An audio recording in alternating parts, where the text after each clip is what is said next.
Live షోకి స్వాగతం. ముందుగా అతిథుల పరిచయం. శ్రీ శివశంకర్ గారు, వైఎస్ఆర్ కాంగ్రెస్ పార్టీ అధికార ప్రతినిధి. శ్రీ రాంభూపాల్ గారు, సిపిఎం సీనియర్ నేత, ఆ పార్టీ రాష్ట్ర కార్యవర్గ సభ్యులు. రాంభూపాల్ గారు, మీరేమంటారు? మీరు చూసే ఉంటారు విదేశాంగ నీతిలో తప్పటడుగులు అంటూ సి రామచంద్రయ్య గారు రాసిన ఆర్టికల్. దాని మీద బీజేపీ వాళ్ళు కూడా ఎందుకు స్పందించలేకపోయారంటారు? ముందుగా నమస్కారం. అంటే సంక్షిప్తంగా దీని మీద కూడా ఆసక్తికరంగా ఉంటుందని మీ కామెంట్ అడిగాను. ఒకటి, రామచంద్రయ్య గారి వ్యాసం సుమారుగా వారం రోజుల క్రితం వచ్చింది. ఆ వ్యాసం అంశాలు చూస్తే ఈ రోజు ఇరాన్ యుద్ధ నేపథ్యంలో మన దేశ విదేశాంగ విధానం పూర్తిగా వైఫల్యం చెందింది అనేది ఆయన నిర్ధారణ. ఈ వైఫల్యానికి కారణం ప్రభుత్వం అనుసరించిన వివిధ రకాల దౌత్య పొరుగు దేశాలతో గాని, లేదా ముఖ్యంగా అమెరికా, ఇజ్రాయెల్ తో వ్యవహరించిన తీరు వల్ల ఈ రకంగా ఒంటరిపాటైన ఈ ఒంటరిపాటు గత ఇందిరాగాంధీ ప్రభుత్వంతో పోలీసు రాశాడు సార్. ఇందిరాగాంధీ ప్రభుత్వ హయాంలో అలీన విధానాన్ని అమలు చేసే క్రమంలో కెనడీతో ఆమె నేరుగా మాట్లాడినటువంటి దాన్ని ముందుగా దాన్ని ప్రారంభించి, ఆ తర్వాత ఇజ్రాయెల్ తో మన ప్రధాని ఏ రకంగా ఆలింగనం చేసుకున్నాడు దాంతో ముగించాడు. అంటే దాని సారాంశం స్పష్టంగా అర్థమవుతుంది. కాంగ్రెస్ ప్రభుత్వంతో పోలిస్తే మోడీ ప్రభుత్వం పూర్తిగా విదేశాంగ విధానంలో వైఫల్యం చెందింది అనేది. అది వ్యక్తిగా రామచంద్రయ్య గారు రాస్తే అది సజావుగా నిజంగా కూడా అదే జరుగుతుంది ఈరోజు. కానీ ఒక శాసన మండలి నాయకుడిగా, కూటమి పార్టీలో భాగస్వామిగా ఉన్నటువంటి వ్యక్తి కాబట్టి అది వాళ్ళ పార్టీ అభిప్రాయం అయిందలా. మరి పార్టీ అభిప్రాయం అదైనప్పుడు, ఆ పార్టీ అభిప్రాయంలో అధికార పత్రికలో రాసినప్పుడు అటు తెలుగుదేశం కానీ, ఇటు బీజేపీ కానీ దాన్ని ఏ రకంగా కూడా కౌంటర్ చేసే పరిస్థితి లేదంటే అంగీకరిస్తున్నట్లే. అంగీకరించడం అంటే బీజేపీ తన విదేశాంగ విధానంలో జరిగిన వైఫల్యాన్ని ఈ రోజు రాష్ట్ర బీజేపీ అంగీకరించింది. ముఖ్యంగా సార్ రామచంద్రయ్య గారు రాసిన దాంట్లో ఈ రోజు ప్రభుత్వ వ్యవహారం కాదు, ప్రభుత్వాన్ని నడుపుతున్న బడా కార్పొరేట్ కంపెనీల వ్యవహారాన్ని బట్టే ప్రభుత్వాలు నడుస్తాయి. ఎందుకంటే గతంలో ఇందిరాగాంధీ గారు అలీన విదేశాంగ విధానం అమలు చేసిన ఈ రోజు పూర్తిగా ఇజ్రాయెల్, అమెరికాకు అనుకూలంగా మన ప్రభుత్వం వ్యవహరిస్తున్నా కేవలం ఆ కంపెనీల వ్యవహారాన్ని బట్టి ప్రభుత్వాలు ఎక్కువ భాగం విదేశాంగ విధానాన్ని అనుసరిస్తాయి. అందులో మోడీ గారు ఆ విధానాన్ని అనుసరిస్తున్నారు.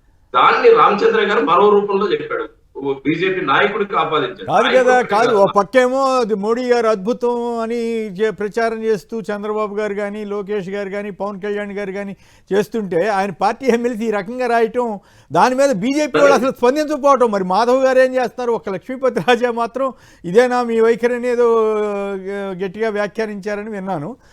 మరి కానీ చంద్రబాబు గారు కానీ ఖండించాలి కదా, వాళ్ళ ఏమి ఇది మన విధానం కాదు, మోడీ గారిని మనం పొగుడుతున్నాం అని. అయితే మళ్ళీ అదే పేపర్లో మోడీ శతాబ్దానికి నాయకుడని రాశారు. ఎందుకని వాళ్ళు ఏదో కంగారు పడ్డట్టున్నారు, అయ్యో తెలుగుదేశంకి నష్టం జరుగుద్దనో లేకపోతే బీజేపీ వాళ్ళకి కోపం వస్తానో. కానీ బీజేపీ వాళ్ళు అసలు పెద్ద ఫీల్ కావట్లేదు. అది విచిత్రమైన పరిస్థితి కదా.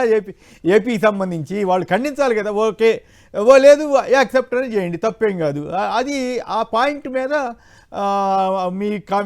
మీరు సహజంగా మీ లైన్ ప్రకారం మీకు ఇది బాగుంది, అది కరెక్టే అని మీరు చెప్పొచ్చు. నేను దాన్ని తప్పు పట్టడం నా పాయింట్ అలా, ఏపీ బీజేపీ కానీ, తెలంగాణ బీజేపీ కానీ, తెలుగు రాష్ట్రాల నాయకులు ఎందుకు ఇంత బలహీనంగా అయిపోయారు తెలుగుదేశం విషయంలో అన్నదే నా ప్రశ్న. మామూలుగా అయితే మీరు ఎవరైనా మాట్లాడితే ఈ పాటికి ఇంత ఎత్తున రెచ్చిపోయేవాళ్ళు కదా అన్నది ప్రశ్న. 5 ఏళ్ల క్రితం చంద్రబాబు గారు వెస్ట్ బెంగాల్ ఎలక్షన్స్కి వెళ్ళినప్పుడు అప్పుడు మమతా బెనర్జీ గారి తరఫున ప్రచారానికి వెళ్ళారు. అప్పుడు ఆవిడని బెంగాల్ దుర్గ చేతిలో ఢిల్లీ మహిషాసురుడు చిత్తు అని అన్నారట. అదే మహిషాసురుడితోటి మళ్ళీ ఆయన పొత్తు పెట్టుకుని ఇప్పుడు కలిసి రాజ్యం వెళ్తున్నారు.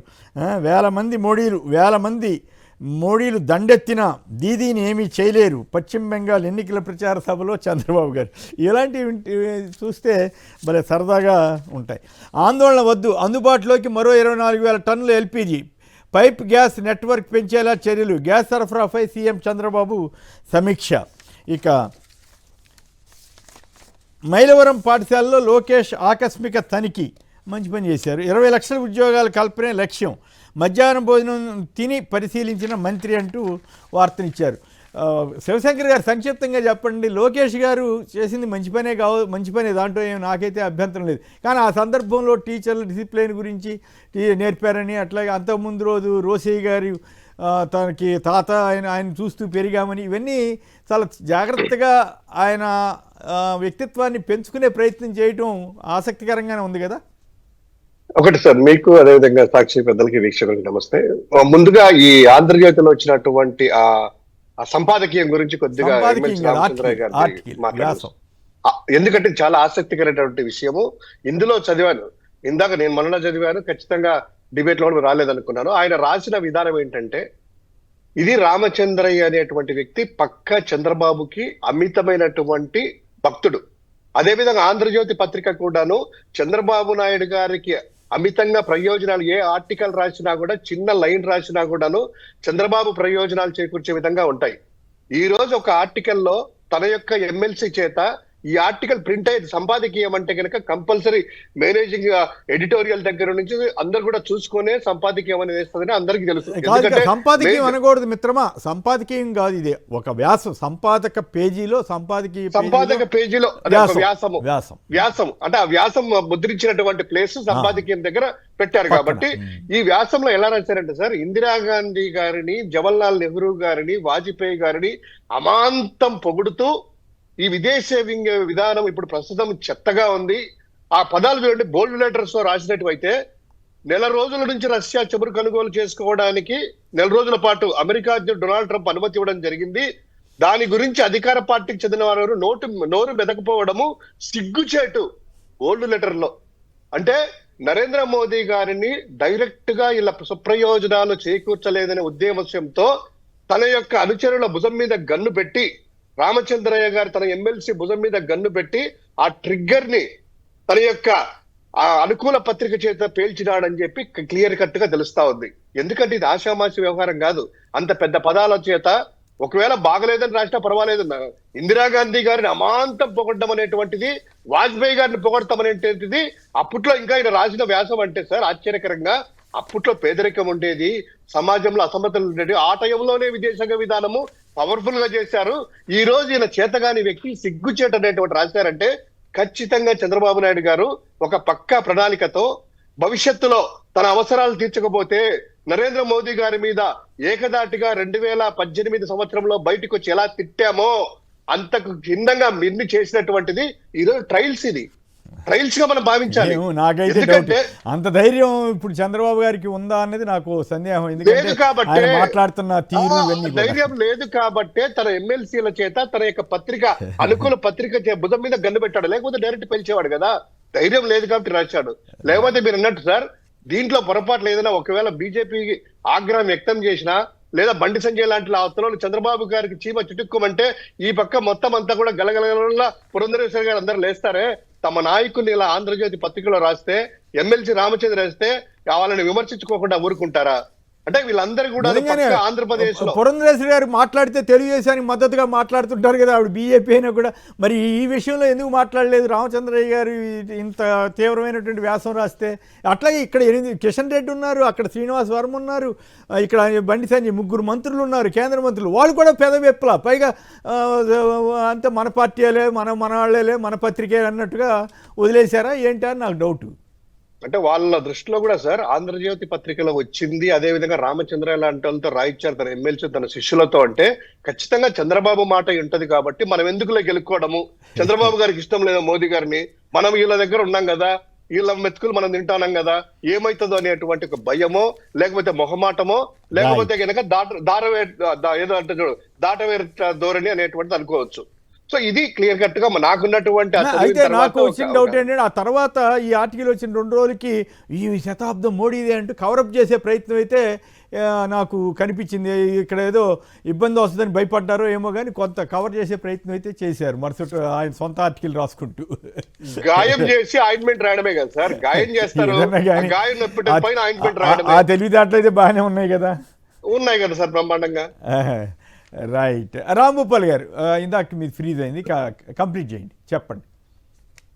ఒకటి సార్, ఇప్పుడు రామచంద్రయ్య గారు రాసింది ఒక అధికార పార్టీ కూటమిలో భాగస్వామిగా ఉండే శాసన మండలి సభ్యుడు, సీనియర్ నాయకుడు, వాళ్ళ పార్టీ చాలా సీనియర్ నాయకుడు, అందుకని అది పార్టీ వైఖరి అనుకోవాలి.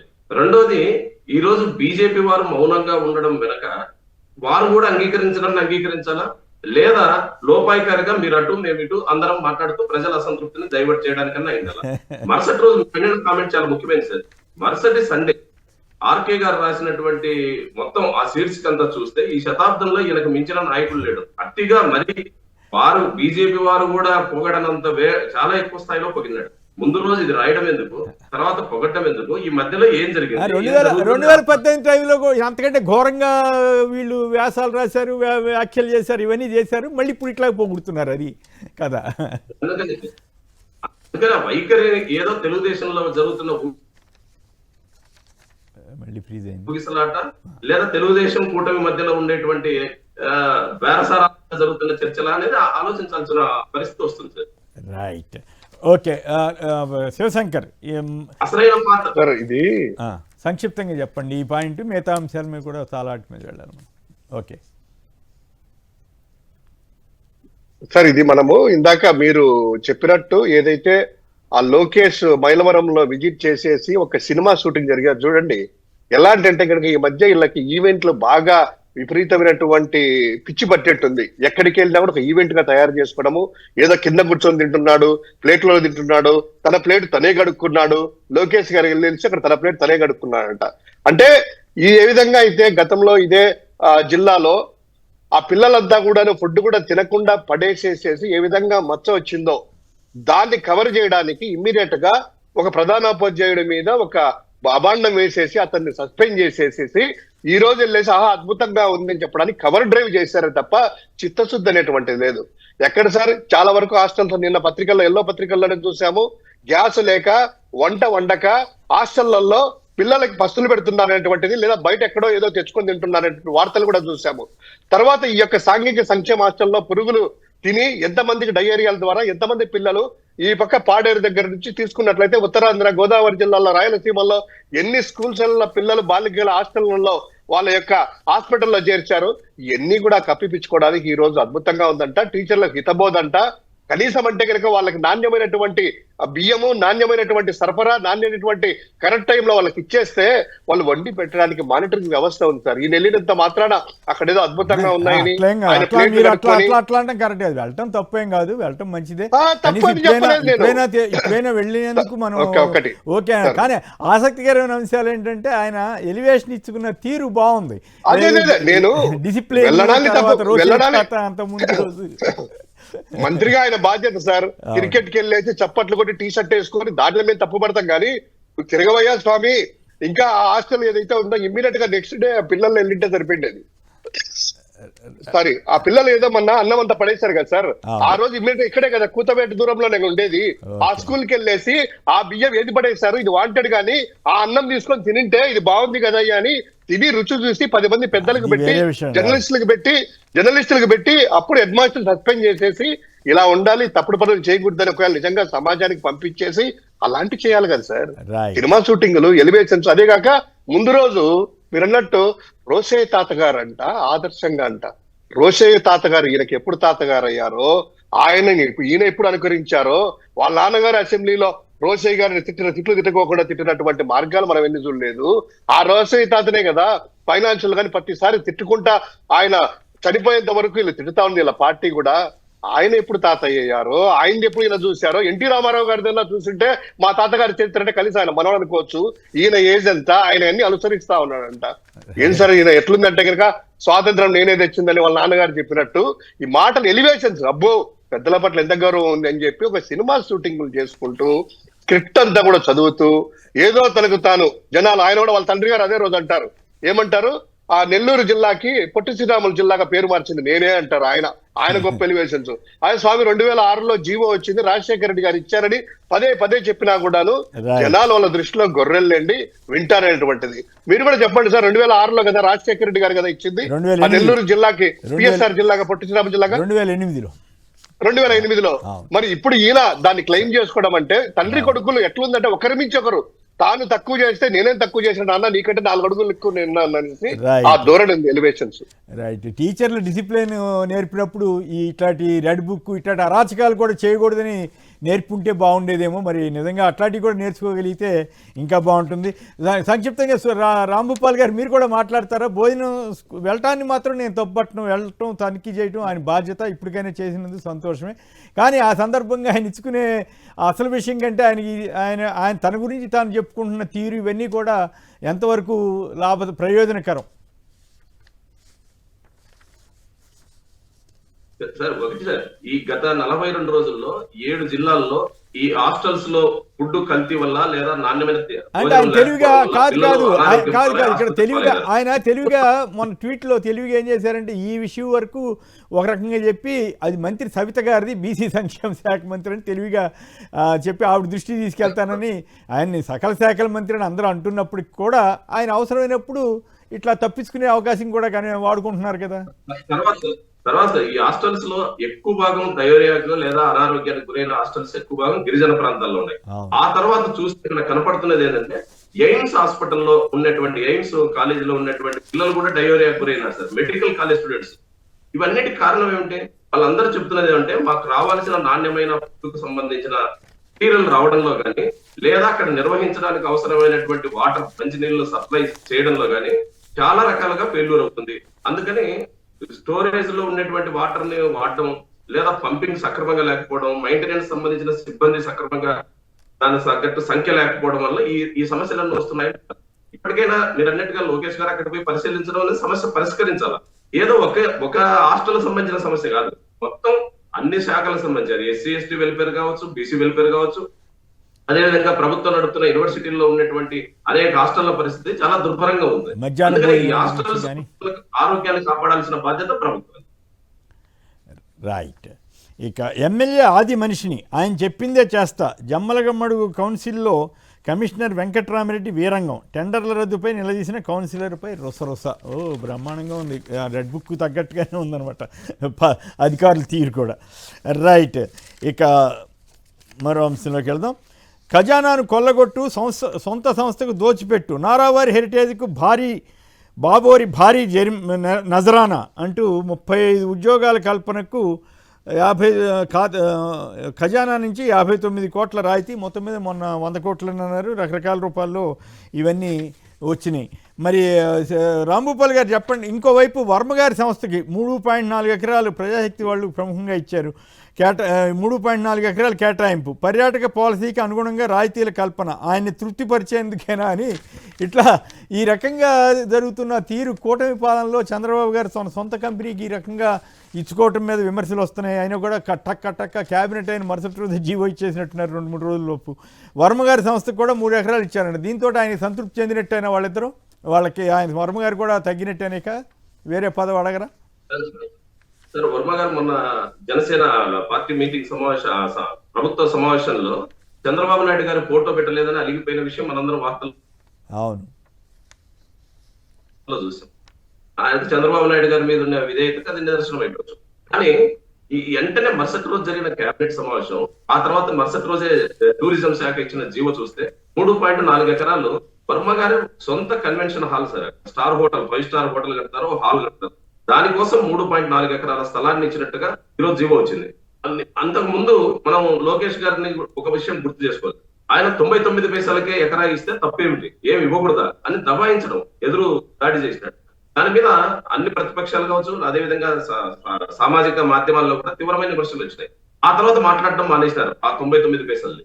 ఇప్పుడు చూస్తే తన సొంత సంస్థకు ఇప్పుడు మీరు చెప్పిన వార్త ప్రకారం చూస్తే 35 ఉద్యోగాలకు 50 కోట్ల రూపాయలకు పైగా రాయితీలు అంటే ఉద్యోగి సగటు సంవత్సర మొత్తం ఆయన ఆయు ప్రమాణం ప్రకారం లేదా సర్వీస్ మొత్తం లెక్కేసిన ఇచ్చిన ఈ రాయితీతో పోలిస్తే ఉద్యోగి జీతం సరిపోతుంది కదా సార్, చాలా ఎక్కువ. అంత రాయితీలు ఎందుకు ఇస్తున్నాం? అదేవిధంగా గూగుల్కి ఇచ్చినటువంటి భూముల విషయం కూడా మనం చూసాం. అదాని కంపెనీలకు ఇప్పుడు ఇస్తున్న వేల లక్షల ఎకరాల భూములు చూస్తున్నాం. అంటే భూముల్ని ఏదో ఒక తర్పణంలాగా ఈ రాష్ట్రంలో అమలు చేస్తున్నారు. తమ అనుయాయులు అయితే చాలు, ఆటోమేటిక్ గా వీళ్ళందరికీ అనేక రాయితీలతో వస్తాయి. ఇప్పుడు 3 ఎకరాలు ఇక్కడ ఇవ్వడం కానీ, అంతకుముందు గీతం కాలేజీకి ఇవ్వడం కానీ చూస్తే ఇది రాష్ట్ర అభివృద్ధికి ఏ రకంగా తోడ్పడుతుందో చెప్పాలి. ఇక్కడ ఇప్పుడు పెట్టే కన్వెన్షన్ హాల్లో కానీ లేదా గీతం స్కూల్లో కానీ ఎంతమంది నిరుద్యోగులకు ఉపాధి కల్పిస్తారు? 2 లక్షల ఉద్యోగాల గురించి మాట్లాడారు. ఈ లక్షల ఉద్యోగాలు ఇక్కడ ఏమన్నా వస్తాయా ఇన్ని ఎకరాల భూములు ఇస్తున్నప్పుడు? కాబట్టి స్పష్టమైన పారదర్శకత లేదు. అనుయాయులకు దోచిపెట్టడం అనేది ఒక విధానం. ఇది ప్రశ్నిస్తే మా అప్పలరాజును తీసుకుని జైల్లో పెట్టారు పీడీ యాక్ట్ కింద. అదే విధంగా ప్రశ్నించడం వాళ్ళని తీసుకుని కేసుల్లో పెడతారు. అందుకని ప్రశ్నించడానికి వీలు లేకుండా ప్రభుత్వం నిర్బంధాన్ని ప్రయోగించడం, రెండో వైపు తమ మనుషులకు మాత్రం కావాల్సినంత దోచిపెట్టడం అనేది ఒక విధానంగా కొనసాగుతుంది. రైట్. శివశంకర్ గారు సార్, ఈ హెరిటేజ్ గురించి నిన్న జీవో ఇచ్చిన దానికి ఆయన అసెంబ్లీలో మాట్లాడిన మాటలకి ఒక్కసారి ప్రజలకు గుర్తు చేయాలి సార్. అసెంబ్లీలో తిరుపతి లడ్డు గురించి మాట్లాడుతూ హెరిటేజ్ గురించి గొప్పగా నేను నా భార్య స్థాపించింది, మేము ఇట్లా దినదిన అభివృద్ధి చెందినాము అని చెబుతూ ప్రభుత్వంలో వచ్చినప్పటి నుంచి ప్రభుత్వం దగ్గర నుంచి ఒక్క రూపాయి కూడా మేము మేలు తీసుకోకూడదు, ప్రభుత్వంతో వ్యాపారం చేయకూడదని మేము ఆ రోజు నిర్ణయం తీసుకున్నామని చెప్పి చప్పట్ల మధ్యన గలగలగలా కొట్టారు. కొట్టిన తర్వాత సీన్ కట్ చేస్తే ఈ రోజు ఒకసారి చూస్తే సార్, ఇప్పుడు ఇచ్చిన జీవో గురించి మాట్లాడే ముందు ఒక మాట, ఈయన ఇది కొత్తగా ఈ రోజు జీవో ఇచ్చిందే కదా సార్, 2014-19 మధ్యలో మనం తీసుకున్నా కూడాను పశువుల దానా తయారీ పేరుతో కేంద్ర పేరుతో రాజధాని సంబంధించిన ఇక్కడ కృష్ణా జిల్లాలో 10 ఎకరాల భూమి, నెల్లూరు జిల్లాలో హెరిటేజ్ ఫుడ్స్ పేరిట 10 ఎకరాల భూమి, అనంతపురంలో 6.4 ఎకరాల భూమి కేటాయిస్తూ 2014 తీసుకోవడం జరిగింది. ఇది ఒకసారి తీసుకుంటారు సార్. ఈ రోజు వీళ్ళు చెప్పిన ప్రకారము ఇది గతంలో 2014-19లో తన యొక్క ఏ విధంగా ముఖ్యమంత్రిగా ఉన్నట్టు తీసుకున్నారో ఆయన చెప్పే మాటలకు పొంతం లేదు. ఈ రోజు నేను జీవో చూస్తే సార్ క్లియర్ గా ఏం చేశారంటే మొత్తం మీద 59.69 వాళ్ళకి ప్రోత్సాహాలు ఇస్తూ, అంటే బెనిఫిట్స్ డైరెక్ట్ గా ఇస్తూ, దానికి సంబంధించి 35 మంది ఉద్యోగాలకి employment generation, potential employment generation would be 35 అంట. పొటెన్షియల్ అంటే 35 మంది ఉద్యోగులకి కల్పించడానికి ప్రభుత్వం ఇచ్చేటువంటి నజరానా ఎంతంటే 59.69 కోట్ల రూపాయలు. దీంట్లో మొత్తం టెక్నాలజీ అప్గ్రేడేషన్ కి వాళ్ళ కంపెనీ ప్రాఫిట్ వాళ్ళు తీసుకుంటారు, ప్రొడక్షన్ లో పెరిగేది వాళ్ళకి వచ్చే లాభాలలో ప్రభుత్వానికి రాదు, ప్రజలకు రాదు, ఆ ఏరియా వాళ్ళకి రాదు. హెరిటేజ్ సంస్థకి 34.93 కోట్ల రూపాయలు సబ్సిడీ అంట. 5 ఏళ్ల పాటు స్టేట్ జిఎస్టీలో 100% సరాసరిగా 18 కోట్ల రూపాయలు. విద్యుత్ 1 రూపాయి. సార్ ఇలా అడుగుతున్నాను, ఉద్యోగాల కోసమే కదా అల్టిమేట్ గా మనము 35 మంది ఉద్యోగాలు ఇవ్వడానికి సరాసరిగా 59.99 కోట్లు అంటే 60 కోట్ల రూపాయలు ఇస్తున్నారు కదా. ఈ 60 కోట్ల రూపాయలు బ్యాంకులో ఫిక్స్డ్ డిపాజిట్ చేస్తే ప్రభుత్వమే దగ్గర రూపాయి వడ్డీ వేసుకున్న 60 లక్షల రూపాయలు వస్తుంది. 25,000 రూపాయలు ఒక్కొక్క ఉద్యోగికి ఇచ్చిన ప్రభుత్వమే ఉద్యోగి ఏదైనా క్రియేట్ చేసినా కూడా లేదా ఇంట్లో కూర్చోబెట్టి ఇచ్చినా కూడాను 240 మందికి వీళ్ళకి ఇచ్చేటువంటి రాయితీలతో ఫిక్స్డ్ డిపాజిట్ చేస్తే అసలు మన దగ్గరే ప్రభుత్వం దగ్గరే ఉంటూ బ్యాంకులోనే దానికి వచ్చే వడ్డీతోనే 240 మందికి ఉద్యోగాలు కల్పించచ్చు సార్. ప్రభుత్వ రూపాయి కూడా ఖర్చు పెట్టకోకుండా తను ఇచ్చేటువంటి హెరిటేజ్ 60 కోట్లు బ్యాంకులో పెడితే వడ్డీతోనే 240 మందికి ఇవ్వచ్చు. అంటే వీళ్ళు ఇచ్చే 35 మందికి 59.69 కోట్ల రూపాయలు.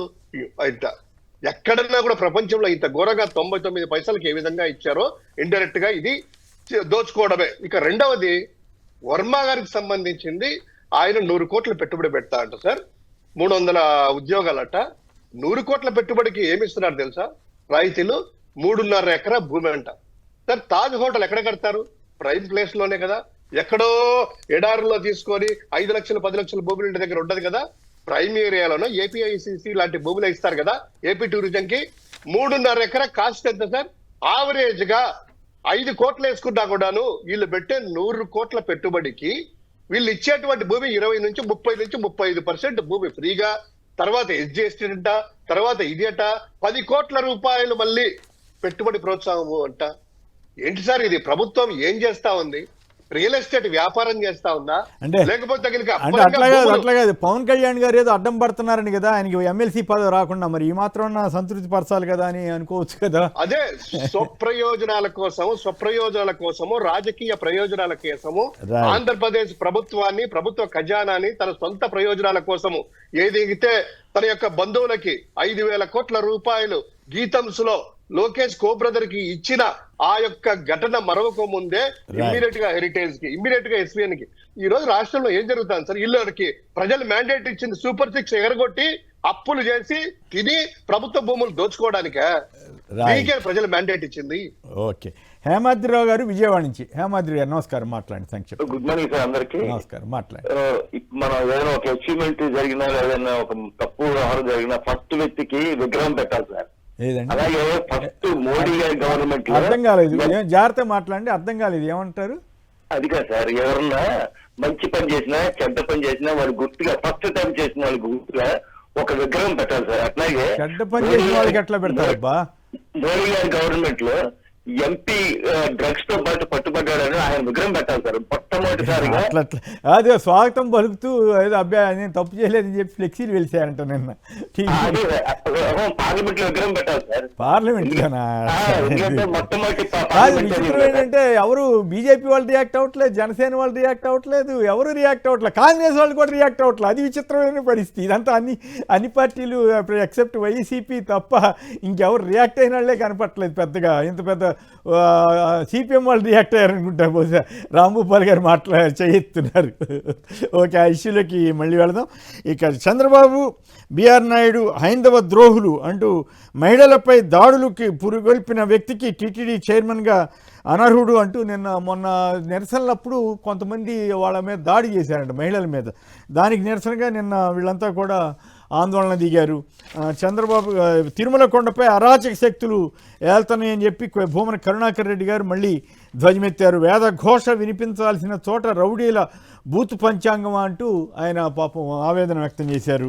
సో ఇదొక ఇష్యూ అయితే, మరోవైపు ఎంపీ గారి విషయం ప్రధానంగా చర్చగా ఉంది కాబట్టి ఎంపీ మహేష్ నిర్వాహకంపై చంద్రబాబు ఆగ్రహం అంట. Yellow media buildup. మొదటి రోజు అసలు పేరే రాయలేదు, ఇప్పుడు మెల్లగా మారుస్తున్నారు, స్వరం మార్చి ఆగ్రహం దాకా తీసుకొచ్చే ఆగ్రహం.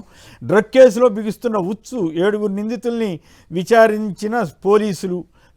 ఏప్రిల్ 4 తర్వాత వస్తానని మహేష్ గారు సమాచారం పంపించారు. మిగతా డ్రగ్ కేసులో వాళ్ళకి కావాలంటే కాళ్ళు ఎరిగేటట్టు నడి రోడ్డు మీద కొడతారు, వీళ్ళకైతేనేమో ఇస్తారని రాజ్దీప్ సర్దేశాయ్ లాంటి వాళ్ళు కూడా అడుగుతున్నారు. మరి ఆ రిపబ్లికన్ టీవీ ఆయన ఇంత ఎత్తున లడ్డూ మీద గీగి పెట్టాడు కదా, ఉన్నా లేకపోయినా ఇప్పుడు ఎందుకు మాట్లాడలేదని కొంతమంది సోషల్ మీడియాలో ఆయన ఆర్నాబ్ గోస్వామి గారిని కూడా కొందరు ప్రశ్నిస్తున్నారు. సో వీటి మీద అలాగే చంద్రబాబు గారు ఎప్పుడెప్పుడు ఆగ్రహం వ్యక్తం చేస్తారు అంటూ TDP MLA Adimulam suspend. Chandrababu serious. MLA దగ్గుపాటిపై దగ్గుపాటి ఆయన ప్రసాద్ ఆయన ఉన్నారు కదా, ఆయనపై సీరియస్. ఏం తమాషాలు ఆ గొడవలేంటి? ఎమ్మెల్యేలపై సీఎం చంద్రబాబు సీరియస్. పుట్టా మహేష్పై బాబు సీరియస్. తిరువూరు విభేదాలపై చంద్రబాబు సీరియస్. అంతే తప్ప తప్పు జరిగిందా లేదన్నదానికి పోలేదంట.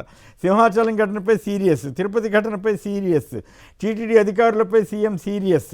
సో ఈ రకంగా హత్య చేసి డోర్ డెలివరీ. వినూత్న దంపతుల విషయంలో పవన్ కఠిన చర్య అంటూ పవన్ కళ్యాణ్ కూడా అదే దారి. తప్పు చేస్తే తాట తీసుడే. తిరుపతి నేతకు పవన్ వార్నింగ్ అంటే ఏం చేశారో మరి.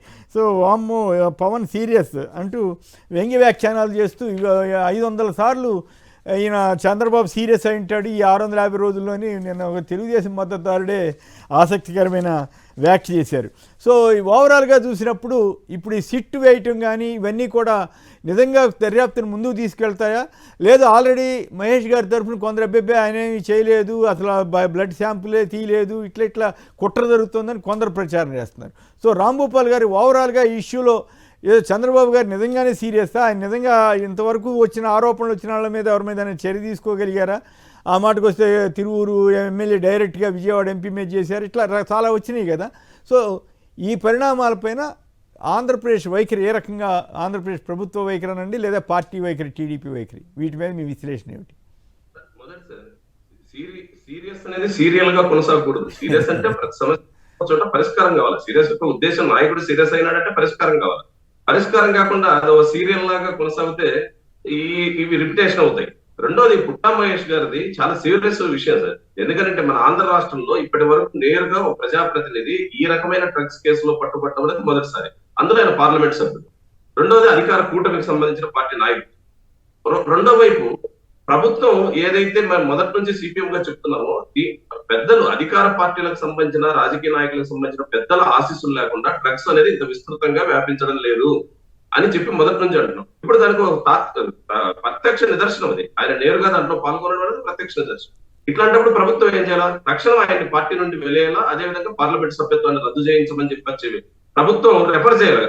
శ్రీనివాసరావు మీ పార్టీ కార్యదర్శి శ్రీనివాసరావు ఆ మేరకు డిమాండ్ చేసినట్టున్నారు. బహుశా ఆయన ఒక్కడే అనుకుంటా అంత డైరెక్ట్ గా డిమాండ్ చేసింది కూడా. మా పార్టీగా మేము డిమాండ్ చేస్తుంది అంటే పార్లమెంటరీ సభ్యత్వాన్ని రద్దు చేయాలా, రాజకీయాల నుంచి వెళ్లేయాలి.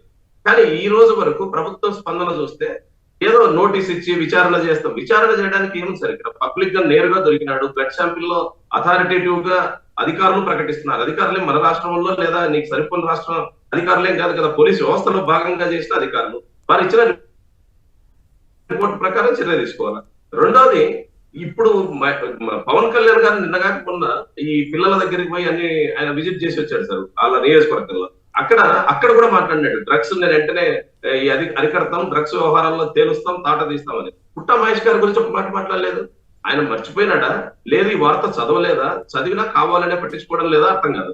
మొత్తం మీద ఈ పార్లమెంటు స్థాయి సభ్యుడిగా ఉన్నటువంటి వ్యక్తి నేరుగా ఈ రకంగా పాల్పడటం అనేది స్వచ్ఛందంగా తనకు తాను రాజకీయాల నుంచి తప్పాలా లేదా ఆ పార్టీనన్నా తప్పించాలి. ఈ రెండు జరగడం లేదంటే దీన్ని కప్పిపుచ్చే ప్రయత్నాలు జరుగుతాయి. దీని తర్వాత వచ్చే సిట్టు విచారణ ఎట్లా ఉంటుందో మనకు తెలుసు. రెండో వైపు డ్రగ్స్ కు వ్యతిరేకంగా పోరాడిన నెల్లూరు జిల్లా పెంచలేనేమో మర్డర్ అవుతాడు. ఆ కుటుంబం వీధి పాలైంది. ఇప్పుడు 2 పిల్లలు, భార్య, వాళ్ళ కుటుంబాన్ని ఆదుకోవడానికి ప్రభుత్వం నుంచి చేసిన చర్య చాలా నామమాత్రం చర్య. ఇప్పటి వరకు ప్రభుత్వం హోమ్ మినిస్టర్స్ పరామర్శించలేదు, ఆ జిల్లా మంత్రులు పరామర్శించలేదు, ఆ కుటుంబం వీధి పాలైంది. కానీ ఆయన ఏమో డ్రగ్స్ కు వ్యతిరేకంగా పోరాడినారు. డ్రగ్స్ సేవించి ఉన్నాడు, పార్లమెంట్ లో ఉన్నాడు. మరి ప్రజలు ఎవరైనా అనుకుంటాం కదా సార్, జనాల్లో మామూలు పేద కుటుంబాలకు సంబంధించిన వాళ్ళు డ్రగ్స్ లో కేసులో పట్టుబడితేనేమో పబ్లిక్ గా రోడ్ల మీద ట్రీట్ చేస్తారా? ఎంపీలు మాత్రం గౌరవ పార్లమెంట్ లో కూర్చోబెట్టి మాట్లాడిస్తారు స్టేషన్ బయలు ఇచ్చి.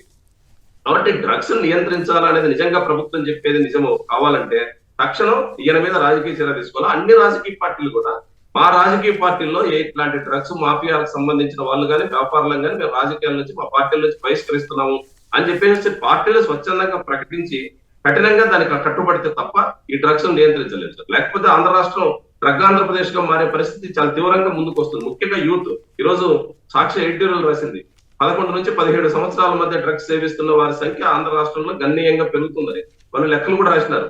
చాలా మంది 35 లక్షల మంది పిల్లలు ఈ డ్రగ్స్ కు అలవాటు పడిపోయినట్టుగా ప్రభుత్వ నివేదిక ఒకటి ఉందని చెప్పేసి చెప్తారు. అదే జరిగితే రాబోయే రోజుల్లో మన విద్యాలయాలన్నీ ఏమైపోతాయి. అందుకని ఇది చాలా సీరియస్ మ్యాటర్. ఆ సీరియస్ సంబంధించిన దానికి తగ్గట్టు యాక్షన్ ఉండాలంటే పుట్ట మహేష్ కుమార్ గారి మీద ప్రభుత్వం కఠినంగా చర్య తీసుకుని దీన్ని నియంత్రించడం సాధ్యం. రైట్. రమణారెడ్డి గారు గిద్దలూరు నుంచి. రమణారెడ్డి గారు నమస్కారం, మాట్లాడండి సార్. నమస్తే సార్. అక్కడ ప్యానెల్లో ఉన్న అందరికి నమస్కారాలు. నమస్కారం. ఇప్పుడు మా ఆంధ్రప్రదేశ్ అనేది మన భారతదేశ రాజ్యాంగం ప్రకారం నడుచుకుంటుందా లేదా స్వతంత్ర రాజ్యాంగం ఏర్పాటు చేసుకున్నదో అర్థమవుతలేదు సార్. ఏ విషయంలో చూసుకున్నా కూడా రాజ్యాంగానికి విరుద్ధంగానే వెళ్తుంది, కానీ దాని మీద ఏ కోర్టులు ఏం చేయలేకపోతున్నాయి. అధికారం అనేది ఆయుధంగా వాళ్ళు వాడుకొని వాళ్ళకు అనుకూలంగా చేసుకుంటున్నారు. ఈ రాష్ట్రాన్ని ఎక్కడికి తీసుకెళ్తున్నారు అనేది కూడా అర్థమవుతలేదు సార్. ఓకే అండి, ధన్యవాదాలు. శివశంకర్ గారు చెప్పండి, బిఆర్ నాయుడు గారికి వ్యతిరేకంగా నిరసన చేస్తే వాళ్ళ మీద దౌర్జన్యాలు జరిగినాయి, మరి దానికి మళ్ళీ వ్యతిరేకంగా నిరసన చేయాల్సి వస్తూ ఉంది. ఇంకోవైపు ఏమో ఎంపీ గారి విషయం ఇది. సో ఇంకోవైపు సిట్టు వేశారట. నిజంగా సిట్టు జాగ్రత్తగా చేసుకెళ్తే ఇప్పటివరకు కనీసం ఆ ఎంపీ పేరన్న బయటికి తీసుకొచ్చారు. అంతవరకు పోలీసులు వాళ్ళ యాక్షన్ వాళ్ళు తీసుకున్నారు. తర్వాత పార్లమెంట్కి వదిలేశారు, వెళ్ళాలంటే వదిలేశారు. మరి ఆ ఇన్ఫ్లుయెన్స్లు అవన్నీ కథాకైరు. ఎందుకంటే ఆయన చాలా అత్యంత పలుకుబడి కలిగిన కుటుంబాల నుంచి వచ్చిన వ్యక్తి. అధికారం, కాంగ్రెస్ తెలుగుదేశాల మధ్య ఉన్న సంబంధ బాంధవ్యాలు ఇవన్నీ కూడా తెలిసినవే కదా. బీజేపీ వాళ్ళు కూడా మాట్లాడట్లేదు కదా. ఈ పరిణామాలు ఎటువైపు వెళ్తాయి? సిట్టు వల్ల ఏమైనా ప్రయోజనం ఉండే అవకాశం ఉందా? ఏపీలో మాదిరే అయిపోతాయా? రెండు, నిజంగానే చంద్రబాబు గారు సీరియస్సా? ఎల్లో మీడియా కొద్దిగా స్వరం మార్చడంలో ఉద్దేశం ఏంటి? ఇక్కడ రెండు విషయాలు సార్. మీరు అన్నట్టు నేను Tirupati chairman, TTD chairman BR Naidu గారికి సంబంధించినటువంటి వీడియోలు పబ్లిక్ గా బయటకు వచ్చిన తర్వాత అతను కూడా ఒప్పుకొని నాకు 30 ఏళ్ళు అనే సంబంధం ఉందని చెప్పిన తర్వాత నిరసనలు చెప్పేటువంటి హక్కు భారత రాజ్యాంగం కానీ భారత పౌరుడికి ఉంది. ఆ కోణంలో భాగంగా తిరుపతిలో శాంతియుతంగా నిరసన తెలుపుతూ రాజీనామా చేయాలనేటువంటిది డిమాండ్ చేస్తే అది భారతదేశంలో పౌరుడిగా వచ్చినటువంటి హక్కు. దానికి సంబంధించింది టీడీపీ, జనసేన గూండాలు వెళ్ళేసి విచ్చలవిడిగా దాడులు చేసే మహిళలని రక్కసి వాళ్ళ మీద, పెదాల మీద, ఇక్కడ వీడియోలన్నీ కూడా చూస్తే మనకి అర్థం. మహిళల మీద 17 మంది మహిళల మీద అరాచకంగా దాడులు చేసేసి వాళ్ళ మీదనే అట్రాసిటీ కేసులు పెట్టించేసేసి పోలీస్ స్టేషన్లో తెల్లవారుజామున లేడీస్ అని చూడకోకుండా వెళ్ళి పోలీస్ స్టేషన్ లో కూర్చోబెట్టారు. దానికి సంబంధించిన నిరసనగా నిన్న రాష్ట్ర వ్యాప్తంగా మహిళల భద్రత ఆ స్థాయిలో ఉందన్నమాట. ఏపీలో అంత దారుణమైనటువంటి మహిళలను ఆ రకంగా కించపరిచే వ్యవస్థ వచ్చింది. మళ్ళీ రోజు మేము మహిళా ద్వారకలమని వీళ్ళందరూ చెప్పుకుంటుంటారు. మహిళల మీద దాడులు చేసి ఫోటోలు, విజువల్స్ బయటకు వచ్చి ప్రపంచానికి ఎక్స్పోజ్ అయిన తర్వాత కూడా రివర్స్ వాళ్ళ మీద కేసులు పెట్టడం అంటే ఎక్కడన్నా ఇది ఎంత దుర్మార్గంగా రాష్ట్రం ఉందనేది. తప్పు చేసినోడేమో దర్జాగా ఫ్లైట్లలో తిరుగుతున్నాడు, తప్పు ఎందుకు చేశావు మనకు కాదు అనేటువంటి అడిగిన వాళ్ళని మాత్రం లోపలేస్తా ఉన్నారు. ఇది మహిళల పట్ల వీళ్ళు చేసేటువంటిది నిర్వాహకం. ఇక రెండవది ఆ పుట్ట మహేష్ గారు చేసినటువంటి నిర్వాహకం వల్ల ఈ చరిత్ర నిజంగా ఇంగ్లీష్ ఛానల్ అంతా కూడా మాట్లాడుతున్నదంటే చూస్తే భారతదేశంలోనే స్వాతంత్రం వచ్చిన తర్వాత కానీ ఎక్కడ కూడాను మొట్టమొదటి ఎంపీ డ్రగ్స్ సేవించినటువంటి ఎంపీ పట్టుబట్టింది మొట్టమొదటిసారి ఈయనంట. అంటే రాష్ట్ర పరువు ప్రపంచంలో దిగజార్చారు. పవిత్రమైన దేవాలయంలో అడుగుపెట్టినటువంటి వ్యక్తి ఈ వ్యక్తి మాజీ ఎంపీ అయినా కూడా ఇంతకు మనం ఆందోళన చెందాల్సిన అవసరం లేదు. ఇటువంటి వ్యక్తి దొరికి అక్కడ వెళ్తే చంద్రబాబు నాయుడు గారు దగ్గర 24 గంటలైనా కూడా ఎక్కడా కూడా నోరు ఇప్పకుండా ఎవరైనా ఎల్లో మీడియా ఆ రోజు రాత్రి ఏది ఆ యొక్క జిల్లా రాష్ట్ర అధ్యక్షుడి చేత ఒక లేఖంట ఏది వారం రోజుల్లో మాకు ఇవ్వాలి, పార్టీ కార్యక్రమాలు దూరంగా ఉండు. సార్ తప్పు చేస్తే జనసేన ఈ తెలుగుదేశం పార్టీ కాదు, పార్టీ కార్యక్రమాలకు దూరంగా ఉండంటే పార్టీ తరఫున మరి పార్లమెంట్ కి వెళ్ళొచ్చు అనమాట. అదే కార్యక్రమాల కంటే కనుక మీరు పార్టీ జరిగినటువంటి పార్టీ ఆఫీస్కి రాకుండా మీరు ఎక్కడైనా జరగండి, మన పార్టీ వాళ్ళే, మీరు మీకేమీ కాదు, జస్ట్ ప్రజల కోసం ఇట్లా చేస్తున్నాం అనేటువంటి ఒక మెసేజ్. సో ఇక దీని గురించి సార్ ఇంత జరిగేసి ఎన్ని అయిన తర్వాత ఎల్లో మీడియా రాత్రికి స్టార్ట్ చేసింది సార్. అసలు బ్లడ్ శాంపిల్సే తీసుకెళ్లేదు, ఎస్పీ ఎలా చెప్తారండి అంటే ఎస్పీ తప్పైనట్టు. ఆ ఎల్లో మీడియా పేర్లు కూడా చెప్తే మీకు కూడా ఇష్టం ఉండదు కాబట్టి ఎల్లో మీడియా పేర్లు వాళ్ళ పేర్లు చెప్పడానికి మీరు అనుమతించారు కాబట్టి చెప్పలేదు. ఎంత కామెడీగా ఎంత దారుణంగా అసలు. ఇంకా ఒక అడుగు ముందుకేసి ఇంకా ఏమంటారు అనిపిస్తా ఉంది. వాళ్ళ ఇంట్లో వాళ్ళు తాగితే మీకేంటండి, వాళ్ళ ఆరోగ్యాలు పాడైతాయి కదా మీకేంటి అనేటువంటి రీతిలో ఎల్లో మీడియా మాట్లాడుతా ఉంది. ఇక రెండో విషయం సార్, సీరియస్ అనేటువంటిది ఎల్లో మీడియా రాస్తా ఉంది కదా. ఇంతవరకు నాకు తెలిసి చంద్రబాబు నాయుడు గారు సీరియస్, పవన్ కళ్యాణ్ గారు ఆగ్రహం అని దగ్గర 500 సార్లు బ్రేకింగ్ న్యూస్ పెట్టింటారు సార్. చిన్న విషయం దగ్గర నుంచి పెద్ద విషయం వరకు చంద్రబాబు గారు సీరియస్, పవన్ కళ్యాణ్ గారు ఆగ్రహము. సీరియస్ అంటే ఇందాక మన రాంభూపాలని చెప్పినట్టు సీరియస్ అంటే సీరియల్ అది. అంటే నిరంతరము రోజుకు 2 రోజులకు ఒకసారి ఎల్లో మీడియా వాళ్ళకు చేస్తా ఉంటే ఏదో ఉన్నట్టు. ఇక్కడ ఈ సిట్టు వేసిన తర్వాత కొన్ని అనుమానాలు కూడా లేవచ్చాయి సార్. ఎందుకంటే ఆ వ్యక్తిని ఈ రోజు వరకు దానికి పార్లమెంట్ కు అనుమతించడము, నాకు తెలిసి పార్లమెంట్ కు అనుమతించాలంటే కోర్టు రిమాండ్ కి పంపించకుండా కోర్టు ఇచ్చిందా, స్టేషన్ బెయిల్ ఎందుకు పంపించారు, కోర్టులో ప్రొడ్యూస్ చేసేసి ఆ వ్యక్తి అవయవాల లోపల ఉన్నప్పుడు ఎలా బిహేవ్ చేస్తారో తెలియదు. యాజ్ పర్ సైన్స్ ప్రకారము, డాక్టర్స్ ప్రకారము ఒక డ్రగ్ సేవించిన తర్వాత వాళ్ళ యొక్క మెంటల్ స్టెబిలిటీ ఎలా ఉంటుందో తెలియదు కాబట్టి క్వారంటైన్ కి అనేటువంటిది వెళ్ళేసి అక్కడ కొద్ది రోజులు పెట్టి వాళ్ళ డ్రగ్స్ ఇంపాక్ట్ తగ్గిపోయిన తర్వాత నార్మల్ వ్యక్తిని చేసి కౌన్సిలింగ్ చేసేసి బయటికి పంపించాలి. ఎందుకంటే వాళ్ళ బిహేవియర్ అలా ఉంటదని. మరి స్టేషన్ బెయిల్ ఇచ్చేసి పార్లమెంట్ కి వెళ్తే పార్లమెంట్ లో ఏం చేస్తారో, ఆ డ్రగ్స్ నిజంగా శాంపిల్స్ ప్రకారం రక్తం శాంపిల్స్ లో ఉన్నాయని చెప్పి వాళ్ళే చెప్పారు కదా, పోలీసు దాచేస్తూ ఎస్పీ గిరిధర్ గారు చెప్పారు కదా. ఎల్లో మీడియా కూడా ఇంకా ఎక్కువ రాస్తా ఉంది. అది కొంచెం మొదటేమో పేరే రాయలేదు, ఇప్పుడేమో ఈనాడు కానీ వీళ్ళందరూ కొంచెం తీవ్రతని పెంచినట్టుగా ఏదో స్ట్రాటజీ. సోషల్ మీడియాలో ఒక కొత్త ప్రచారం స్టార్ట్ చేశారు. ఆయనకు చిన్న వయసులోనే కంటేశారు, గుండె ఆపరేషన్ జరిగింది, ఆయన రకరకాల మందులు వాడుతున్నారు, ఆ మందుల వల్ల శాంపిల్స్ లో ఇంకొక విధంగా కూడా రిజల్ట్స్ రావచ్చు, ఆయన విజయ డయాగ్నోస్టిక్ లో చేసుకున్నాడు అది లేదంట, ఇంకొక డయాగ్నోస్టిక్ లో ఆయన చేసుకున్నాడు లేదంట. అంటే వీళ్ళ యొక్క కట్టుకథలు జనాలు తిరుపతి లడ్డూలో మాత్రం ఎక్కడెక్కడే ఉంటాయి, ఎక్కడెక్కడే ఉంటాయి, అన్ని కూడా ఆనవాళ్ళన్నీ కూడా దాంట్లో ఉన్నాయని ప్రచారం చేస్తారు సార్. ఇదొకటి ఖచ్చితంగా ఈ యొక్క పుట్ట మహేష్ అనే వ్యక్తిని ఇమ్మీడియట్ గా ఎంపీగా కూడా సస్పెండ్ చేయకపోతే భారతదేశంలో చట్టాలు చేసే వాళ్ళే ఈ విధంగా మిస్బిహేవ్ చేస్తూ డ్రగ్స్ సేవిస్తా ఉంటే ఏం చట్టాలు వాళ్ళు చేస్తారు, ఏం చేస్తారు అనేటువంటిది ప్రతి ఒక్క పౌరుడికి కలిగేటువంటి సందేహం. రైట్, ఇది కేవలం తెలుగుదేశం పార్టీకే కాదు, తెలంగాణలో కాంగ్రెస్ పార్టీకి అలాగే ముఖ్యమంత్రి రేవంత్ రెడ్డి గారికి కూడా ఒక పరీక్ష. ఈ సిట్టు తప్పు జరగకుండా ఎవరు తప్పుడు కేసు పెట్టమని ఎవరని చెప్పం. తప్పు జరిగి ఉంటే దాన్ని ఖచ్చితంగా ఆ దిశలోనే తీసుకెళ్ళాలి తప్ప నిందితుల్ని ఇటువంటి విషయాల్లో సేవ్ చేసే విధంగా వెళితే అది రేవంత్ ప్రభుత్వానికి, అసలే కాంగ్రెస్ తెలుగుదేశాలు కలిసి పనిచేస్తాయనేటువంటి దానికి, సరే బీజేపీ వాళ్ళు చూస్తా కూర్చుంటారన్న దానికి, వీటన్నిటికి కూడా వీళ్ళ ముగ్గురు కలిసిపోయారనడానికి ఇది ఒక ఉదాహరణ అయ్యే అవకాశం ఉంది. రేవంత్ ప్రభుత్వానికి కూడా ఇది ఒక పరీక్ష అని చెప్పాలి. ఇక మరో వార్త, బాబు హామీలన్నీ మోసాలుగా తేలాయి. జగన్ ఇచ్చిన పథకాలను బాబు రద్దు చేశారు. కూటమి సర్కారుపై ప్రజల్లో తీవ్ర వ్యతిరేకత. కోవిడ్ లాంటి పరిస్థితుల్లోనూ జగన్ ప్రజలకు సంక్షేమ పథకాలు ఇచ్చి ప్రతి ఇంటికి మేలు చేశారు. మా హయాంలో 3.31 లక్షల కోట్ల అప్పులు చేస్తే అక్క చెల్లెమ్మల ఖాతాల్లో నేరుగా 2.79 లక్షల కోట్లు వేశాం. బాబు హయాంలో ఇప్పటికే 2 లక్షల కోట్ల అప్పు చేసిన పథకాలు ఎందుకు అమలు చేయలేకపోతున్నారని ప్రశ్న అంటూ టీడీపీ ఎంపీ మహేష్ డ్రగ్స్ తీసుకుంటూ పట్టుబడ్డా చంద్రబాబు నో యాక్షన్. మహిళలపై కూటమి ఎమ్మెల్యేలు అరవ శ్రీధర్, కోనేటి ఆదిమూలం నజీర్, కోన రవికుమార్ అఘాయిత్యాలపైన బాబు నో యాక్షన్ అంటూ ధ్వజమెత్తారు నిన్న జగన్ గారు. ఈ అంశం మీద చర్చలో చచ్చినా సమస్య తీరలేదు. అన్నదాతల ఆత్మఘోష. చంద్రబాబు జమానాలో ఆరుగాలం శ్రమించిన రైతులకు అడుగడుగున కష్టాలే. 22 నెలల్లో ఆత్మహత్య చేసుకున్న వారికి ఒక్కరికి కూడా సాయం అందించలేదటండి. మరి ఎంత దారుణం. రైతుల ఉసురు తీస్తున్న చంద్రబాబు సర్కార్. రాష్ట్రంలో ఏడాదిలోనే 2865 మంది రైతు కూలీల బలవన్మరణం బాధాకరం అంటూ మాజీ మంత్రి సాకే శైలజానాథ్ ధ్వజం.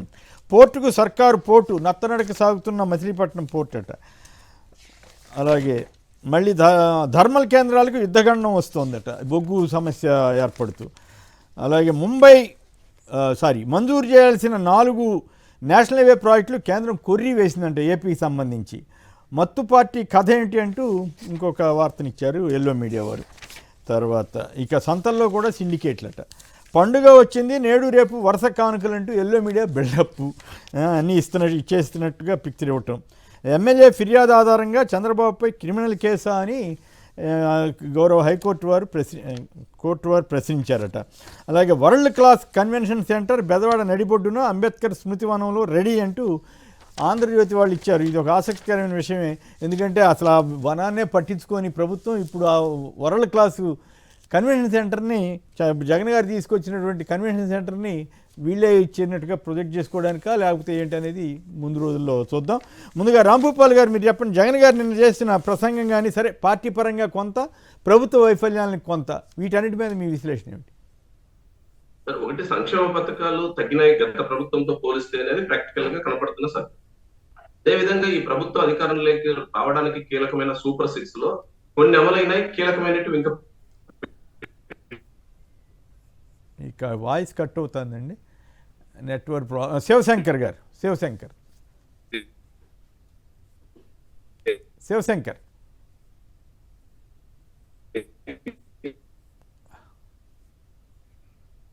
మ్యూట్లో ఉన్నారు. శివశంకర్ గారు మీరు మ్యూట్లో ఉన్నారు. ఆర్థిక విధ్వంసం అనేది జగన్మోహన్ రెడ్డి గారు నిన్న మాజీ ముఖ్యమంత్రి జగన్మోహన్ రెడ్డి గారు చెప్పినట్లు ఈ రాష్ట్రంలో ఆర్థిక విధ్వంసం జరుగుతా ఉంది. మా హయాంలో అంటే జగన్మోహన్ రెడ్డి గారి హయాంలో ముఖ్యమంత్రిగా ఉన్నప్పుడు 5 సంవత్సరాలు కలిపి 2,74,000 కోట్ల రూపాయలు డీబీటీ ఇచ్చి అప్పు చేసింది కేవలం 3,31,000 మాత్రమే కోట్లు. అదే ఈ చంద్రబాబు నాయుడు టైంలో 2 సంవత్సరాలు కూడా పూర్తి కాకుండానే 3,30,000 కోట్ల రూపాయలు అప్పు చేసేసి మొదటి సంవత్సరం ఏమాత్రం కూడా అన్నదాత సుఖీభవ ఇప్పుడు తూతూ మంత్రంగా కొంతమందికి సంఖ్య తగ్గించేసేసి వాళ్ళు 26,000 ఇస్తామని చెప్పిచ్చేసి దాన్ని కూడా విడతల వారీగా ప్రధానమంత్రి దానికి సంబంధించిన పిఎం కిసాన్ లో కలుపుకొని ఒక పచ్చి మోసం చేస్తున్నారు. నిరుద్యోగ భృతి పూర్తిగా ఎగరగొట్టేశారు, ఆడబిడ్డ నిధి పూర్తిగా ఎగరగొట్టేశారు. ఈ అమలు చేయలేటువంటి ఈ యొక్క హామీలంతా కూడా ఒక్కటి కూడా అమలు చేయకుండా సూపర్ 6 సూపర్ 7లు ఈ అప్పు తెచ్చింది 3,30,000 కోట్ల రూపాయలు ఎటుపోయి అనేటువంటిది ఈ రోజు జనాలందరికీ అర్థమైంది ఏంటి అనేటువంటిది. సో ఇది ఒక అంశం అయితే, ఇక రెండవ అంశం మీరు అన్నట్లు ఈ రైతులకు సంబంధించి సార్ అన్నదాతలకు సంబంధించినటువంటిది అధికారికంగా వాళ్ళు ప్రభుత్వ లెక్కలు చెప్పలేదు కానీ ఈ యొక్క లెక్కల ప్రకారం గణాంకాల ప్రకారము పోలీసుల లెక్కల ప్రకారమే చూసుకున్నట్లయితే 2024 ఏది పోలీసులు రైతుల ఆత్మహత్యని రాసింది 2024-25లో 150 మంది, 2025-26 సంవత్సరంలో 393 మంది, అంటే దగ్గర 550 మంది ఇలా అని రాశారు. కానీ రియల్ గా వీళ్ళ టైంలో జరిగిందంతా కూడా దాదాపు 2,000 మంది పైగా జరిగినాయి. 2,000 పైగా ఈ రోజు వరకు రైతుల ఆత్మహత్యలు జరిగితే పోలీసులు తక్కువ చేసి చూపించినా కూడా 550 మందికి కనీసము వాళ్ళకి ఒక్క రూపాయి అయినా కూడా గతంలో కూడాను 470 మందికి 2014-19లో చంద్రబాబు హయాంలో రైతులు ఆత్మహత్య చేసి ఆయన పరిహారం చెల్లించుకోకుండా వెళ్ళిపోతే జగన్మోహన్ రెడ్డి గారు ముఖ్యమంత్రి అయిన తర్వాత దానికి సంబంధించి రైతుల ఆత్మహత్యలు జరగకూడదు అనేటువంటి ఉద్దేశంతో రైతు భరోసా ఇమ్మీడియట్ గా అమలు చేస్తూ ఆ ఇయర్ కూడాను next suppose to be start next year కానీ అదే సంవత్సరం రైతులు ఇబ్బంది పడుతున్నారని రైతు భరోసా ఇస్తూ తర్వాత వాళ్ళకి 7 లక్షల రూపాయలు గతంలో చంద్రబాబు హయాంలో చనిపోయినటువంటి రైతులకు కూడాను రైతన్నలకి 7 లక్షల రూపాయలు ఒక్కొక్క రైతుకి ఇచ్చేసి వాళ్ళు ఆదుకోవడం జరిగింది. కానీ ఈ రోజు తర్వాత అంత సహాయం చేస్తున్నా కూడాను ఒక్కసారి గమనించాల్సింది ఏంటంటే సార్, ఇదే పవన్ కళ్యాణ్ గారు ఏదో తన పార్టీ నుంచి నేను చేతి నుంచి ఇస్తున్నా సినిమాలు సంపాదించని చెప్పి కొన్ని చెక్కులు తీసుకొనేసి రైతులను ఆదుకుంటానని చేసి మొత్తం రాష్ట్రం అంతా దిగేసేసి ఏదో అంటారు చూడు చారణ కోడికి బారణ మసాలా అన్నట్టు ఆయన విపరీతంగా ప్రచారం చేసుకుని అన్నాడు. మరి ఈ రోజు ప్రభుత్వంలో బాధ్యతాయుతమైనటువంటి పదవిలో ఉన్నావు కదా, ఎవరో పక్కన సంస్థ ఆర్డిటి అనే సంస్థ విజయవాడ కేంద్రంగా పాపం పిలిచి వాళ్ళకు చేసినటువంటి సహాయం 50,000 రూపాయలు సాయం చేస్తా ఉంటే ఒక స్వచ్ఛంద సంస్థ బాధ్యతాయుతమైనటువంటి పదవిలో మీరు ఉండి మీ వల్లనే రైతుల ఆత్మహత్యలు పెరిగిపోయాయి. అటువంటి రైతులకి ఎందుకు మా గవర్నమెంట్ లో ఇచ్చినటువంటి 7 లక్షల రూపాయలు ఈ రైతులకు ఎందుకు మీరు కట్టలేదు? ఎందుకు ఈ రోజు ఒక్క రైతు కూడా మీరు ఆదుకోలేదు? 550 మందిని మీ ప్రభుత్వ పోలీసు లెక్కల ప్రకారం ఉన్నాయి, మా లెక్కల ప్రకారము మీడియా లెక్కల ప్రకారం దాదాపు 2,000 మంది పైన చనిపోతే ఈ రైతుల్ని అయితే ఒక్క పాయింట్ సమాధానం చెప్పండి. నిన్న జగన్ గారు పార్టీ క్యాడర్ కి ఎంత కాన్ఫిడెన్స్ ఇచ్చారు? సార్ ఒకటి జగన్మోహన్ రెడ్డి గారు అనేటువంటి వ్యక్తి ఈ రోజు చంద్రబాబు చేస్తున్నటువంటి అరాచకాలు వాళ్ళ లీడర్ లాగా ఇటు దుర్మార్గంగా మనది ఉండదు, ఒక పార్టీకే కాదు. ఖచ్చితంగా వచ్చే ఎన్నికల్లో మన పార్టీ ప్రభుత్వం అధికారంలోకి వస్తది. వచ్చిన తర్వాత గ్రామ స్థాయి నాయకుడి దగ్గర నుంచి కార్యకర్త వరకు పెద్దపీట వేస్తూ ప్రజలకు మంచి చేసే వాటిలో భాగస్వామ్యం చేస్తూ వాళ్ళలాగా దుర్మార్గం మనం చెయ్యము. ఆ మంచి కూడాను కార్యకర్త చేతుడానే ప్రజల మీదకి అందుకోవడం పూర్తిగా జరుగుతుంది. కార్యకర్తే పెద్దపీట, కార్యకర్త అనేటువంటి పార్టీ మీదే. మన పార్టీ ఆవిర్భావ దినోత్సవం కూడా ఇదే చెప్పారు. కేవలం నేను అధ్యక్షునే కావచ్చు, ఈ పార్టీ అంతా కూడాను ప్రజలది కార్యకర్తలది, మీదే ఈ పార్టీ. కార్యకర్తలే దీన్ని కాపాడుకుంటా వచ్చారు. క్లష్ట సమయాల్లో కూడా సుఖ సమయాల్లో కూడాను. రాంభూపాల్ గారి లైన్ వచ్చినట్లుంది, కంప్లీట్ చేయండి శివశంకర్. అది అల్టిమేట్ గా ఏంటంటే సార్, కార్యకర్తల యొక్క మీదుగానే మంచి జరుగుతుంది, కార్యకర్తలకి పెద్దపీట ఉంటది అనేటువంటిదే పూర్తి సందేశం. రైట్. శివశంకర్ గారు సంక్షిప్తంగా చెప్పండి, ఎంత ఈ ప్రభుత్వం తేడాని జగన్ పాలనకి చంద్రబాబు గారి పాలనకి తేడా జనం గమనిస్తున్నారు, కూటమి ప్రభుత్వంపై తీవ్ర వ్యతిరేకత పెరుగుతోంది అనేది జగన్ గారి వ్యాఖ్య, మీరు ఎంతవరకు ఏకీభిస్తారు? రాంభూపాల్ గారు. ఒకటి, ఈ రోజు సంక్షేమ పథకాలు నగదు బదిలీ అనేది గత ప్రభుత్వంతో పోలిస్తే ఈ ప్రభుత్వ హయాంలో తగ్గాయి. అది ప్రాక్టికల్ గా కనపడుతుంది. 2 ఏళ్లలో మన కొనుగోలులో అది నేరుగా కనపడుతుంది. రెండవది సూపర్ 6, ఈ ప్రభుత్వ అధికారంలోకి రావడానికి తోడ్పడిన సూపర్ 6 లో ముఖ్యమైనటువంటి యువతకు నిరుద్యోగ భృతి, మహిళలకు నెల ఇస్తానన్న 1,500 రూపాయలు అమలు కాలేదు. వాటి గురించి ఈ బడ్జెట్ లో కానీ ఏ రకమైన ప్రస్తావన లేదు. రేపు భవిష్యత్తులో అమలు అవుతుందన్న నమ్మకం కూడా పోయింది. రెండో వైపు నిరుద్యోగులకు సంబంధించి ఉపాధి కల్పన 20 లక్షల ఉద్యోగాలు. ఇప్పుడు అంకెలు అసెంబ్లీలో చెప్తున్న దానికి ప్రాక్టికల్ గా మనకు రోజువారీ జీవితంలో కనపడడానికి పొందనుండడంలా. అందుకని నిరుద్యోగుల సమస్య చాలా తీవ్రంగా ఉంది. ముఖ్యంగా తక్షణం ఇప్పుడు కీలకమైన సమస్య, ప్రభుత్వం దృష్టి పెట్టాల్సిన అత్యంత ప్రాధాన్యత ఇవ్వాల్సిన సమస్య ఉద్యానవనాలకు సంబంధించిన. ముఖ్యంగా రాయలసీమ జిల్లాలో ఉద్యాన హబ్ గా మార్చాం. ఇక్కడ అన్ని రకాల ఫ్రూట్స్ పండుతున్నాయన్నారు. ఇప్పుడు ఇరాన్ యుద్ధం వల్ల అత్యంత నష్టపోతున్న ప్రాంతం ఈ రోజు రాయలసీమ జిల్లాలో ఉండే ఉద్యాన పంటలు నష్టపోతాయి. అరటి కిలో 2 రూపాయలు సార్. నిన్న బత్తలపల్లి ధర్మవరం నియోజకవర్గంలో బత్తలపల్లి అనే గ్రామం దగ్గర ఉన్నటువంటి అరటి తోట పోయించాను. అక్కడ కిలో 2 రూపాయలకు కొనేవాళ్ళు లేరు, తోటల్లోనే వదిలేసినారు. దోసకాయ నేరుగా పంట కోసే కూలి కూడా గిట్టడంలా అక్కడే వదిలేసినారు. కానీ ప్రభుత్వం నుంచి ఏ రకమైనటువంటి స్పందన లేదు. కనీసం ఈ రైతులను ఆదుకుంటాం. ఇప్పుడు తిరుపతి, చిత్తూరు జిల్లాల్లో కేజీ చికెన్ కొంటే 4 కోడిగుడ్లు ఫ్రీ. అంటే కోడిగుడ్ల ఉత్పత్తిదారులకు మార్కెట్ లేదు. అక్కడ మామిడి గుజ్జు మొత్తం పెరకపోయింది. ఆ గుజ్జును లోడ్ బయటికి ఎక్స్పోర్ట్ చేయాల్సినటువంటి నిల్వలన్నీ పేరకపోతున్నాయి. నెక్స్ట్ ఇయర్ క్రాప్ కొనమని చెప్పేసి ఇప్పటికే వ్యాపారస్తులంతా ప్రకటిస్తున్నారు. మరి దీని గురించి ప్రభుత్వం ఏం మాట్లాడటం? రైతుల గురించి, ప్రజల గురించి మాట్లాడటం అంటే సమయంలో జోక్యం చేసుకోవడం కదా. ఈ సమయం విపరీతం కాదు. ఇది ఇరాన్ చాలా ఇంపార్టెంట్ పాయింట్లు చెప్పారు రాంభూపాల్ గారు. మళ్ళీ మీ ఫ్రీజ్ అయినట్లుంది. ఇక శివశంకర్ గారు, రాంభూపాల్ గారు, బలూరు మాట్లాడారు. అందరికి కూడా ధన్యవాదాలు. ఇది నేటి చర్చా కార్యక్రమం. నమస్కారం.